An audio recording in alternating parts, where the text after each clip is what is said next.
નમસ્કાર મિત્રો, દેશ દુનિયા અને ગુજરાતના સૌથી મોટા સમાચાર જાણવા માટે વિડીયોને એક લાઇક કરી ઓનલી ગુજરાત ન્યૂઝ ચેનલને સબસ્ક્રાઇબ કરી પાસે આવેલું બેલ આઇકન દબાવી દેજો।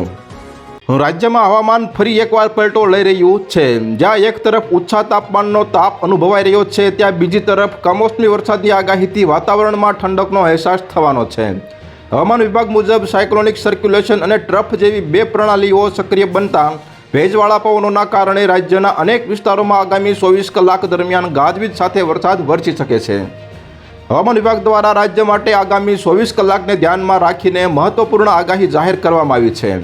હાલ રાજ્યના વાતાવરણમાં નોંધપાત્ર ફેરફાર જોવા મળી રહ્યો છે, જેના મુખ્ય કારણ તરીકે સાયક્લોનિક સર્ક્યુલેશન અને ટ્રફ જેવી બે હવામાન પ્રણાલીઓ એકસાથે સક્રિય થવી ગણવામાં આવી રહી છે। આ બંને સિસ્ટમ સાથે ભેજયુક્ત પવનો ફૂંકાવાથી વાતાવરણમાં અચાનક પલટો આવ્યો છે। પરિણામે ગરમી વચ્ચે પણ કેટલાક વિસ્તારોમાં વરસાદી માહોલ સર્જાઈ શકે છે। ખાસ કરીને 11 મેના દિવસે કચ્છ, મોરબી, રાજકોટ, અમરેલી, ભાવનગર અને બોટાદ સહિતના વિસ્તારોમાં ગાજવીજ સાથે વરસાદ પડવાની પૂરી શક્યતા વ્યક્ત કરવામાં આવી છે। અમદાવાદમાં પણ દિવસ દરમિયાન આકાશ વાદળછાયું રહેવાની સંભાવના છે, જેનાથી ગરમીમાં થોડી રાહત મળી શકે છે। અમદાવાદ હવામાન વિભાગના ડાયરેક્ટર AK દાસના જણાવ્યા અનુસાર રાજ્યના વિવિધ ભાગોમાં હળવાથી મધ્યમ કમોસમી વરસાદ વરસી શકે છે।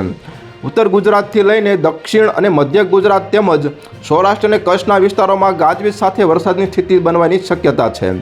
ખાસ કરીને અમરેલી, ભાવનગર, બોટાદ, મોરબી, રાજકોટ અને કચ્છ જિલ્લામાં વરસાદનું પ્રમાણ વધુ રહેવાની સંભાવના દર્શાવવામાં આવી રહી છે।